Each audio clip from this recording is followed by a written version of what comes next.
تم آئے تو جہاں بھر میں سویرا کر دیا، تم آئے تو جہاں بھر میں سویرا کر دیا، میرے آقا اندھیرے میں اجالا کر دیا۔ جب ذکر حبیب ہوتا ہے وہاں خود خدا قریب ہوتا ہے، جب ذکر حبیب ہوتا ہے وہاں خود خدا قریب ہوتا ہے، ایسی محفل میں بیٹھنے والا ہر آدمی خوش نصیب ہوتا ہے۔ نحمدہ و نصلی علی رسول الکریم، اما بعد، اعوذ باللہ من الشیطان الرجیم، بسم اللہ الرحمن الرحیم۔ السلام علیکم ورحمۃ اللہ وبرکاتہ۔ حضرت آدم علیہ السلام کے بعد سرور کائنات حضرت محمد صلی اللہ علیہ وسلم کے زمانے تک اللہ تعالیٰ نے ہر ملک و قوم میں وقتاً فوقتاً نبی بھیجے تاکہ جو لوگ گمراہ ہو گئے ہیں انہیں سچائی اور نیکی کا راستہ بتا سکے۔ خصوصاً عرب پر گمراہی اور گناہ کے بادل چھائے ہوئے تھے۔ ان حالات میں اللہ رب العزت نے حضرت محمد صلی اللہ علیہ وسلم کو انسانوں کی رہبری کے لیے سرزمین پر رحمت بنا کر بھیجا۔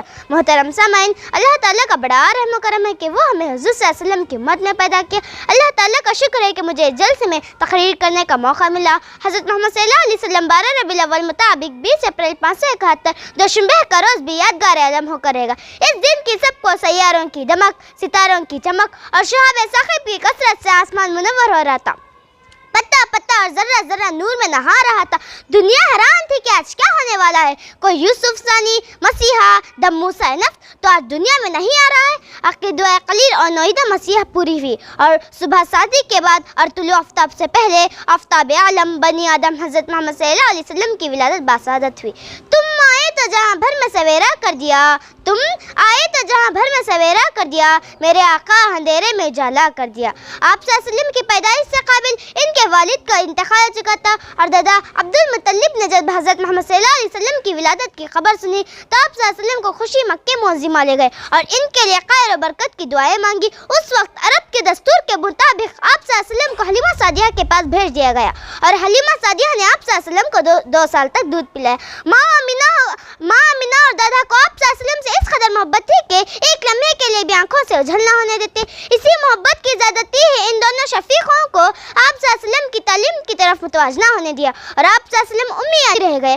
خدا ہی کو یہ منظور تھا کہ آپ صلی اللہ علیہ وسلم امی رہے تاکہ جو کتاب قرآن شریف اللہ کی طرف سے نازل ہونے والی تھی کوئی اس کے متعلق یہ نہ کہے کہ انہوں نے از خود لکھی ہے۔ اللہ تعالیٰ نے آپ صلی اللہ علیہ وسلم کو اپنا رسول بنایا۔ آپ صلی اللہ علیہ وسلم کے ذریعے ساری دنیا کو اپنا پیغام بھیجا۔ جو نیک صفات تھے انہوں نے اسلام قبول کیا اور جو بدبخت تھے انہوں نے آپ صلی اللہ علیہ وسلم کی مخالفت کی اور انہیں بہت تکلیفیں دیا کرتے اور آپ صلی اللہ علیہ وسلم کے راستے پر کانٹے ڈالتے تھے اور جب حضرت محمد صلی اللہ علیہ وسلم نماز پڑھتے تو چادر آپ صلی اللہ علیہ وسلم کے گلے میں ڈال کر گلا گھونٹنے کی کوشش کرتے۔ آپ صلی اللہ علیہ وسلم ساری دنیا کے لیے رحمت بن کر آئے۔ آپ صلی اللہ علیہ وسلم نے ایسے لوگوں کے لیے دعائیں مانگی اور انہیں معاف کر دیا۔ مشکل تھے راستے آسان ہو گئے، مشکل تھے راستے آسان ہو گئے، دشمن بے دکھ حیران ہو گئے۔ رکھا جب میرے نبی نے دنیا میں جب قدم، رکھا جب میرے نبی نے دنیا میں جب قدم، پتھر دل انسان بھی کلمہ پڑھ کر مسلمان ہو گئے۔ جب کبھی سیرت النبی صلی اللہ علیہ وسلم کا تذکرہ ہوتا ہے تو مجھے طائف کی وادی میں پتھر کھا کر بھی ہدایت کی دعا دینے والے نظر آتے ہیں۔ جب میں اس موضوع پر بات کرتی ہوں تو مجھے مکے میں عام معافی کا اعلان کرنے والے خیر البشر یاد آتے ہیں۔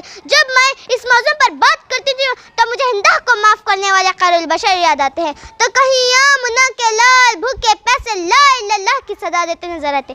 میں آپ صلی اللہ علیہ وسلم کی سیرت کی کیا بات کروں، وہ نبیوں میں رحمت لقب پانے والے، وہ نبیوں میں رحمت لقب پانے والے، مرادیں غریبوں کی برلانے والے۔